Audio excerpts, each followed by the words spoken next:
Sujet éminemment complexe, contre-intuitif, confiscatoire. Et dernièrement, tu peux rajouter mouvant aussi, parce que ça a pas mal bougé. Ouais, mais jamais dans le bon sens, j'ai l'impression, au niveau de la fiscalité auto. Mais c'est là où tu vois l'arnaque du truc, c'est que ce plafond de 18 000 €, il a pas bougé depuis 20 ans. En fait, les plafonds ont quasiment pour effet de rendre rédhibitoire l'acquisition pour un chef d'entreprise d'un véhicule thermique sur sa boîte. L'important quand on a un contrôle fiscal ou un contrôleur fiscal en face, c'est d'avoir une histoire à raconter, mais une vraie histoire à raconter. Un véhicule, tu perds toujours de l'argent. Tu peux jamais gagner de l'argent sur le véhicule. Le but, c'est d'en perdre le moins possible.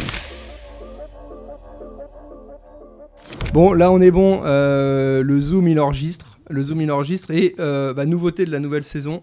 Il n'y a pas que le Zoom qui enregistre, il y a également les caméras. Okay. On dit bonjour à la caméra. Par contre, nouvelle saison, mais invité connu des auditeurs de T'as vu avec ton comptable. On accueille Benoît Gavet, qui, comme je le disais en introduction, et je te chambrais un peu avec ça, est maintenant une star des réseaux sociaux depuis qu'il est passé sur la chaîne de notre ami Lucien. D'ailleurs, on va le voir dans la foulée, mais... En fait, c'est Lucien, le grand absent ce matin, parce qu'on va parler fiscalité, bien évidemment, avec toi. Bien sûr. Qui est un sujet qui te passionne. Et puis, l'épisode d'aujourd'hui, il est consacré à la bagnole. Donc, je pense que Lucien, il aurait été content d'être là avec nous. Exactement. Bon, moi, sans trahir de secret, c'est également un domaine qui m'intéresse énormément. C'est d'ailleurs pour ça que je t'ai proposé cet épisode. Aujourd'hui, le but de l'épisode, c'est tout simplement de débunker, de décrypter un petit peu la fiscalité automobile, alors plus particulièrement au regard de l'entreprise, bien évidemment, c'est ce qui nous réunit aujourd'hui. Sujet éminemment complexe, contre-intuitif, confiscatoire. Je ne sais pas quels sont les autres termes qu'on pourrait rajouter derrière cela, mais c'est vrai dernièrement, tu peux rajouter mouvant aussi, parce que ça a pas mal bougé. Ouais. Alors ça bouge, mais jamais dans le bon sens, j'ai l'impression, au niveau de la fiscalité auto. Alors, oui, habituellement, sauf là, dernièrement pour la TVA, c'était en juillet, pas juillet dernier, mais juillet de l'année d'avant, où enfin, les camionnettes ont pu avoir leur petit moment de répit pour la déduction de la TVA. On reviendra tout à l'heure sur cet élément-là, justement. Ouais, donc en effet, le thème de l'épisode au sens large aujourd'hui, c'est voiture et fiscalité, comment faire les bons choix et quelles sont les notions clés à maîtriser pour pas faire de bêtises. En introduction, et pour justement traiter comme on a l'habitude de le faire, le sujet par le biais de 4-5 sous-questions techniques, est-ce qu'on ne peut pas commencer dans un premier temps par voir ensemble quels sont déjà les différents véhicules qui existent, sans forcément tous les citer, et puis quels sont les différents modes d'acquisition qui existent également pour le chef d'entreprise. Donc en catégorie de véhicules, finalement, tu vas partir sur ce qu'on appelle les véhicules plus pour les particuliers, les VP, où là, tu auras vraiment les typologies de véhicules classiques qu'on retrouve sur les routes pour tous les particuliers, donc des véhicules 5 places, ça va du break au monospace au petit cabriolet sport à ce niveau-là. Après, tu vas pouvoir plutôt les véhicules qui vont être en utilitaire, que je vais appeler utilitaire mixte. Et là-dedans, tu vas retrouver en utilitaire mixte les véhicules du type pick-up. C'est là-dessus où l'administration les a un petit peu dans le pif, dans le collimateur. L'administration fiscale, alors c'est pas l'administration fiscale, c'est plutôt les gouvernements successifs à ce niveau-là. Donc tu as les pick-up et enfin tu as vraiment les utilitaires purs où là tu vas retrouver tous les véhicules qui sont pour charger des marchandises. Ça va du camion-ben à la camionnette. À ce niveau-là, et c'est là où les règles ne sont pas les mêmes, les règles du jeu, aussi bien en matière de TVA qu'en matière de... Juste pour catégoriser et bien comprendre sans liser, et sans vouloir faire le mauvais jeu de mots, avec la catégorie mixte au milieu, en fait, pour les VP, tout est relativement clair. Je veux dire, quand tu as 5 places, que c'est un VP, on va justement indiquer quelles sont les règles. Pour les VU, de la même manière, c'est très clair aussi, au regard de la TVA et tout ça. Maintenant, c'est mieux. C'est mieux. La problématique se situe vraiment pour les véhicules, les entre-deux, passe-moi ça, les pick-up avec des rangées ou pas de rangées. Et sur cette catégorie-là, justement, très honnêtement, on va pas rentrer trop dans le détail aujourd'hui parce que, passez-moi le terme, c'est archi casse-gueule. Et parce que justement la fiscalité est archi mouvante et là l'idée justement sur ce podcast c'est que vous compreniez bien déjà les différences surtout entre VP et VU. Surtout. C'est ça. Alors justement, si on s'attache à ça, quels sont les principales et les grands points de différence entre les VP et les VU au regard de la TVA, des amortissements, etc. Donc on regarde la TVA quand tu as un VP, tu ne pourras pas déduire la TVA sur un VP, sauf ce qu'on appelle une catégorie spéciale de VP, des dérivés VP. En fait, tu retires les sièges arrière, tu n'as plus qu'un véhicule 2 places, donc c'est plutôt des véhicules pour commerciaux en général, où là, tu pourras déduire la TVA. Mais c'est une catégorie spécifique, il faut qu'elle passe aux mines en dérivé VP, spécifiquement, c'est marqué sur la carte grise, dérivé VP, et là, tu pourras déduire la TVA. On n'est pas dans la catégorie mixte qu'on citait tout à l'heure, mais on s'en rapproche un peu, et puis passe-moi le terme, c'est un petit peu du bricolage quand même, parce que comme on dit dérivé VP, c'est à l'origine des véhicules qui sont des VP classiques, sur lesquels on a arraché les sièges à l'arrière, quoi. C'est ça. Et justement, il y a toute une jurisprudence, des règles, ou passez-moi le terme, sur le fait justement de pouvoir ou non remettre le véhicule dans son état d'origine, parce que c'était le sport national, c'est qu'à un moment, t'enlevais les sièges pendant la durée d'exploitation du véhicule, et puis derrière, le jour où on le revendait, on remettait les sièges, et puis terminé. On comprend bien que là, sans parler de légal ou d'illégal, on est quand même un petit peu sur de la... On est sur le haut de la montagne où tu peux tomber d'un côté, d'un côté ou de l'autre. Donc on était vraiment limite. L'avantage, c'est que là, l'administration est venue préciser ces éléments-là pour les dérivés VP en disant que maintenant, ça peut avoir un caractère réversible. Oui. Alors qu'avant, il fallait démontrer un caractère irréversible, sauf que les véhicules, quand ils passent sur les chaînes de production, ils ne vont pas dire « Ah c'est monsieur Intel qui va acheter le véhicule, ou la société Intel qui va acheter le véhicule, donc sur la ligne de production, on va retirer les sièges arrière. » C'est pas possible, ils sont produits en série. Et donc maintenant, on a ce caractère réversible. Il faut juste pas que le caractère réversible soit facilement réversible avec des outils ou des moyens communs. De monsieur tout le monde. Voilà, il faut vraiment que ça repasse sur la chaîne, quoi. Donc en général, on va souder des plaques sur les encrasses des sièges et puis ça fera son affaire. Mais c'est toujours réversible. Si on s'attache 2 secondes à cette notion ce point de TVA, un petit rappel à tous nos auditeurs et chefs d'entreprise, c'est un truc en fait que les gens ne connaissent pas et ne maîtrisent pas forcément. À partir du moment où tu es sur du transport de personnes, ce qui est le cas pour un VP par définition, à partir du moment où tu es sur du transport de personnes, la TVA n'est pas déductible. Sauf dans des cas très précis où en fait le fait de transporter des personnes, c'est le métier. C'est ton business. Genre taxi, genre ambulance, genre... transport funéraire. Transport funéraire, voilà. Mais à partir du moment où c'est un véhicule pour déplacer des gens de l'entreprise, entre guillemets, que ce soit le patron ou le salarié, la TVA n'est pas déductible. Contrairement au VU, où par définition le VU, le véhicule utilitaire, il a vocation à transporter de la marchandise, des outils ou autre. Là, quand on transporte pour le métier des outils de la marchandise, la TVA est déductible. C'est ça. Voilà. L'opération est bien là, en effet. Donc là, c'est quand même un gros point de différence en fait dans le cadre de l'achat. Déjà, se poser la question, est-ce que je suis apte à fonctionner avec un VP ou est-ce que j'ai besoin d'un VU? Donc ça va impacter au niveau de la TVA.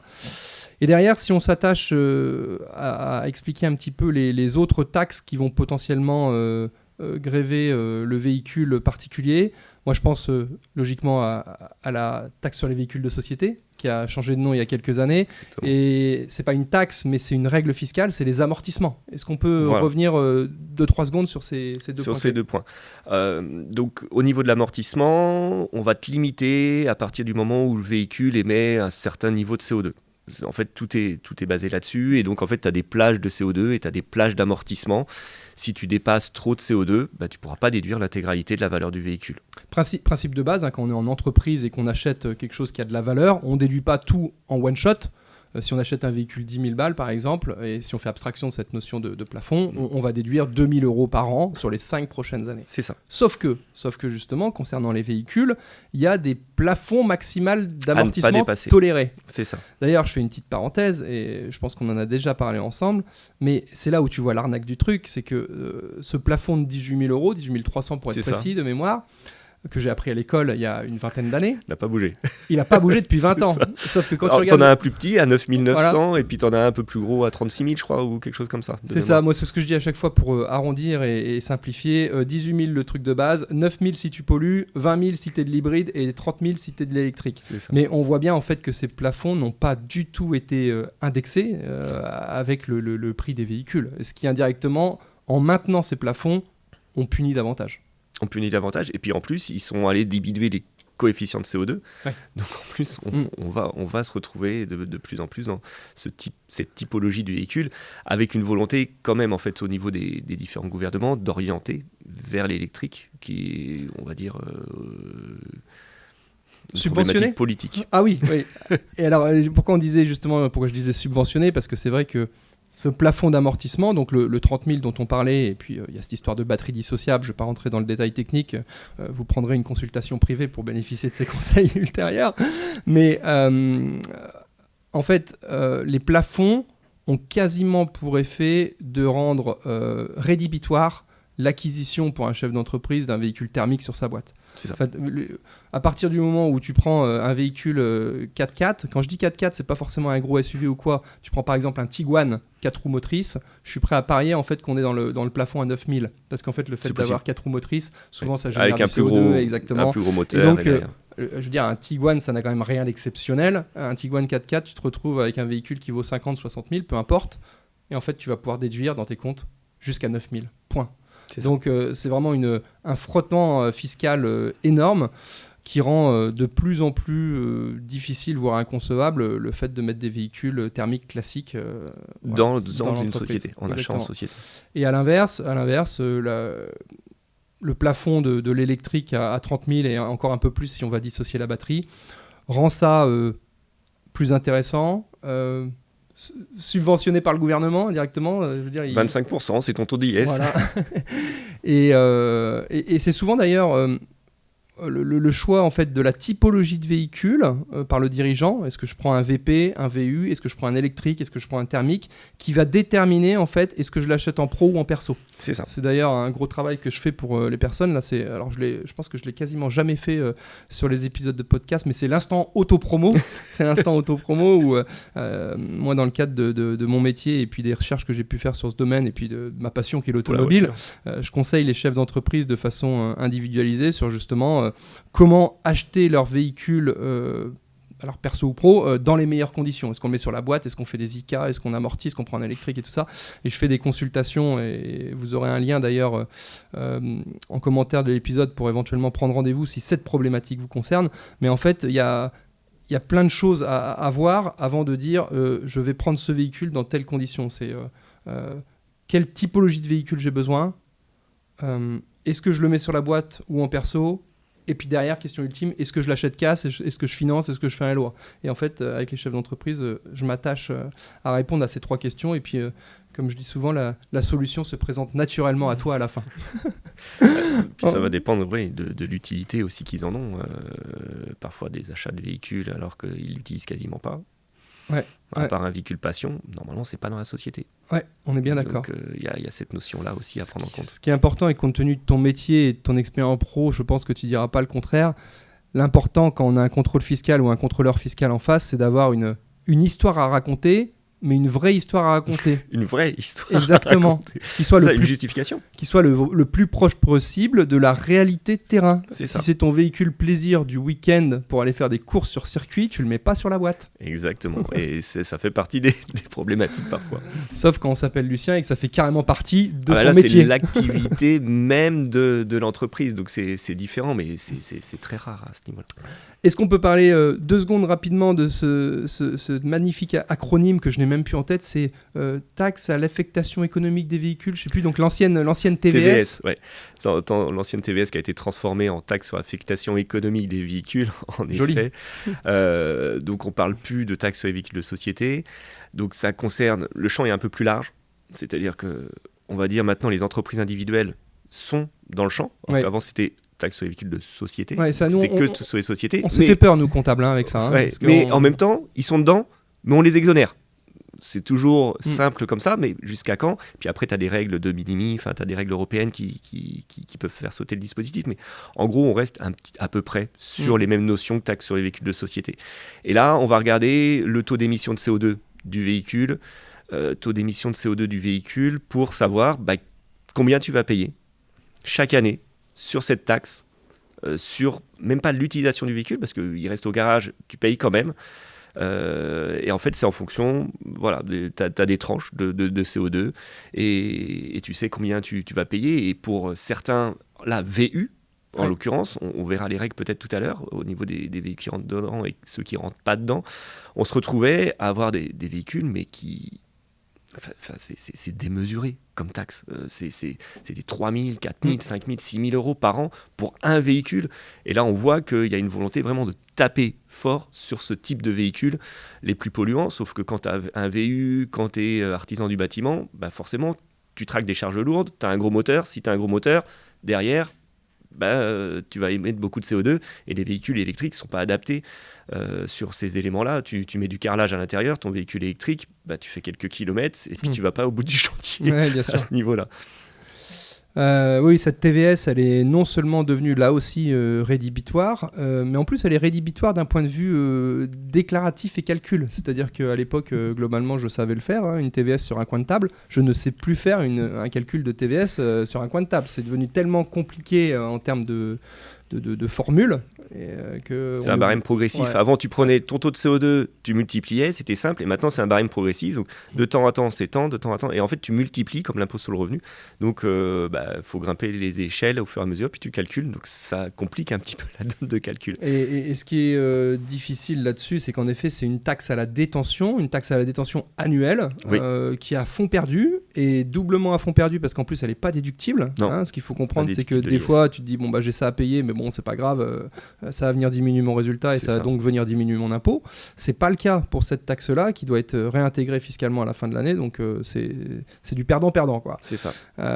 Et si on reste dans les taxes, et juste un autre petit point, on a le malus quand on achète un véhicule neuf, ou d'ailleurs, attention, pour ceux qui importent des véhicules étrangers sympas, d'Allemagne par exemple, la première introduction en France vient générer justement un malus également. Alors là, ce malus, il est là aussi...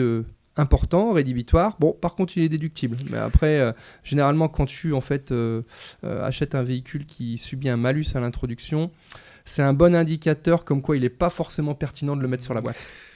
Parce que derrière, tu sais, tu as de grandes chances ou grand risque de ne pas pouvoir déduire la TVA. Tu auras de la taxe sur les véhicules de tourisme. Donc, en fait, ton malus, certes, tu le déduis, mais tu le repayes derrière dans la boîte d'une autre manière. C'est exactement ça. Bon, alors après, tout ce qu'on vient de mettre sur le dos des véhicules thermiques, est-ce que l'électrique serait pas l'Eldorado, le sésame, ouais. Qu'est-ce que tu en penses ? Qu'est-ce que tu peux nous dire là-dessus ? Alors, on l'a vu depuis tout à l'heure, voilà, il y a des petits points qui permettent aux véhicules électriques de s'en sortir un petit peu mieux, moins de taxes, mais c'est moins de taxes.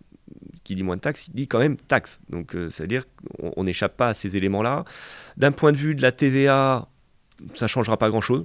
Les règles, c'est par rapport à la caractéristique du véhicule, peu importe son... Ouais, un VP électrique, pas de TVA déductible, on transporte personne, ça ne change rien. Ça ne change rien. Après, tu vas avoir sur la déduction éventuellement intégrale de la TVA sur la consommation électrique, quand tu recharges ton véhicule, pour le moment, oui. Parce que après, forcément, il va y avoir, à mon avis, des taxes qui vont se mettre. L'essence est surtaxée, l'essence diesel, etc. est surtaxée. Forcément, s'il y a moins de rentrée d'argent là-dessus, il va falloir chercher des autres et il va y avoir sûrement des éléments sur l'électricité. Alors, en plus, il y a une aberration à ce niveau-là, c'est que ton véhicule est hybride. Normalement, tu n'as pas le droit de déduire la TVA sur ta consommation électrique. C'est vrai. Parce que le texte, il apparaît clairement qu'il faut que ça soit un véhicule électrique. Donc, un hybride n'est pas un électrique. Un véhicule hybride n'est pas un électrique, donc normalement, tu ne devrais même pas pouvoir déduire ta TVA, sauf que son compteur électrique, quelle est la différence entre ton véhicule hybride et ton véhicule électrique ? T'as pas, peut-être dans l'avenir, les compteurs Linky pourront faire les différences à ce niveau-là. Voilà, dans l'absolu, on n'y est pas encore. Ouais, à force de vouloir tout légiférer, c'est vrai que c'est là où on se rend compte qu'on crée des monstres à 5 têtes, parce qu'en fait, dans l'application pratico-pratique au quotidien, ça devient galère. Impossible, en fait.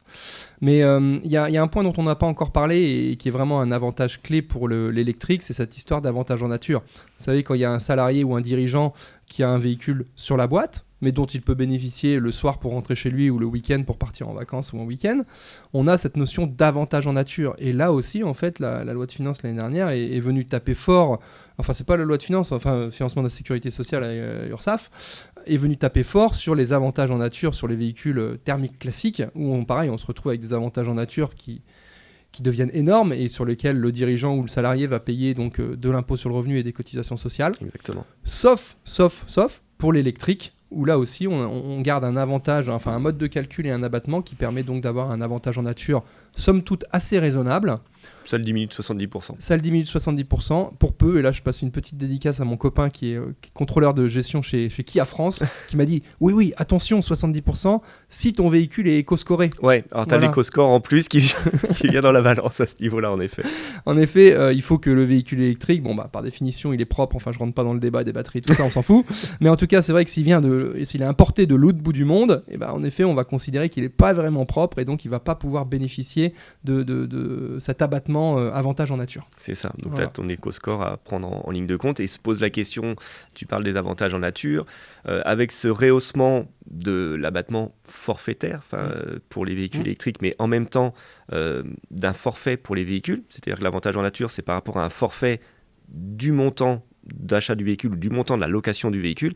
Beaucoup de personnes maintenant se posent la question, est-ce qu'il ne faut pas que je passe au réel sur cet avantage en nature plutôt que d'avoir le passage avec un pourcentage de valeur du véhicule, un pourcentage de la location. Ça fait partie des nouvelles questions. Tout à fait. C'est un point sur lequel je conseille et j'oriente de nombreux chefs d'entreprise qui en effet ont la possibilité, comme tu viens très justement de le rappeler, de fonctionner au réel, à la vraie consommation perso du véhicule.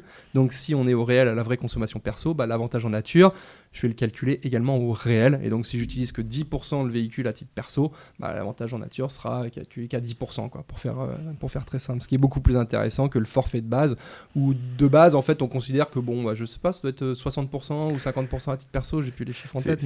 C'est énorme. Par contre, il faut être hyper scrupuleux à ce niveau-là et noter tous les déplacements pro et perso pour avoir un petit carnet de bord, un petit peu comme les pilotes d'avion qui marquent leurs heures de vol. Ça va être ça pour pouvoir justement flécher. Ouais. Est-ce que c'est pro ou est-ce que c'est perso ? Et ça, l'administration regarde ces éléments-là. Et tu sais quoi, quand je conseille justement mes chefs d'entreprise, ce point de suivre les kilomètres, les déplats et tout ça, c'est un des éléments qui des fois font pencher la balance en disant non mais laisse tomber, oui ça me coûte un petit peu plus cher, il y a un frottement fiscal, social, machin, mais moi ça me fatigue de noter tous mes déplacements, donc de toute façon je rack et puis c'est tout. Ouais, ça fait partie. Non, mais ça fait partie du raisonnement, je veux dire les chefs d'entreprise, c'est trop certains compliqué. Qui peuvent se le permettre, où il n'y a pas un enjeu majeur, machin, ils disent non mais laisse tomber, trop chiant de noter tous les kilomètres, trop d'administratif. Il y a quelques outils tech qui permettent de digitaliser et de faciliter la saisie de tout ça, mais bon, ça se fait pas non plus tout seul.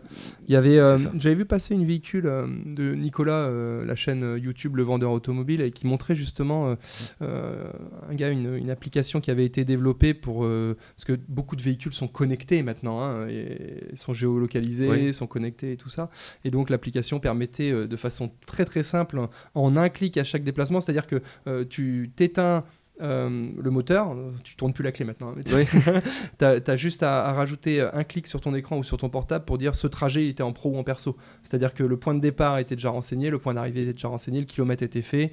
Tout est fait. Après il faut penser à chaque fois à le faire.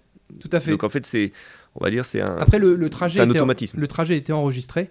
Donc c'est toi derrière, éventuellement à la fin de semaine, tu te connectes et tu mets pro, perso, pro, perso, pro, perso, tac, et puis t'avais ton... tu peux choisir. Oui, c'est pas au démarrage du véhicule, non, parce que sinon, tu peux oublier une fois sur deux si t'es plus ou moins étourdi à ce niveau-là. Et puis il faisait un calcul justement de la différence que ça générait en termes d'avantages en nature à la fin de l'année, et c'est vrai que des fois les montants étaient significatifs. Peuvent être très importants. Je reprends justement ma casquette de Olivier, conseiller automobile en bagnole. Et en fait, il y a non seulement le coût en termes de taxes, de non-amortissement, d'amortissement, de déduction, etc. Mais tu as aussi un coût essentiel dans le véhicule que les gens ont tendance des fois un petit peu à oublier, et qui est le principal, c'est le coût de la décote. Le coût de la décote, le coût de la location, enfin peu importe comment on l'appelle, décote si jamais tu achètes et que tu vends, location si tu loues. Voilà. Et tu rachètes pas à la fin. Et je compare ça de façon très maladroite, je suis désolé, avec l'histoire du Pinel. Tu vois, c'est que l'électrique, en fait, est, on l'a vu ensemble, relativement bien subventionné par l'État ou aidé par l'État, ce qui va rendre le truc, on va le penser, intéressant. Sauf qu'aujourd'hui, à l'heure où on se parle, il n'y a pas de marché pour l'électrique en véhicule d'occasion. Ce qui fait que directement ou indirectement, soit tu vas prendre une méga décote sur ton véhicule si tu l'achètes et que tu le revends, soit tu vas payer un méga loyer parce que les valeurs de rachat qui sont actuellement utilisées pour les calculs des LOA sont médiocres, exactement. Donc tu prends une méga cartouche en termes de coût de détention du véhicule. Et il ne faut pas l'oublier, ce coût, et se dire non, mais j'ai pas payé de TVS, j'ai bien pu déduire. Si jamais ton véhicule il perd 2 fois plus de valeur que la moyenne des autres véhicules, faut quand même en tenir compte. Il faut en tenir compte dans le calcul final. C'est on va dire un budget économique global, et il faut tenir compte de cet élément-là et pas se dire voilà, j'économise chaque année. Ça, c'est une vision à court terme, on va dire. Mais ton véhicule, tu l'as pendant 3, 4, 5 ans. Et donc, en fait, le but, c'est... un véhicule, tu perds toujours de l'argent. Tu peux jamais gagner de l'argent sur le véhicule. Le but, c'est d'en perdre le moins possible à ce niveau-là, en taxes, mais aussi sur le véhicule en lui-même. Donc ça fait partie des éléments sur lesquels il faut faire attention.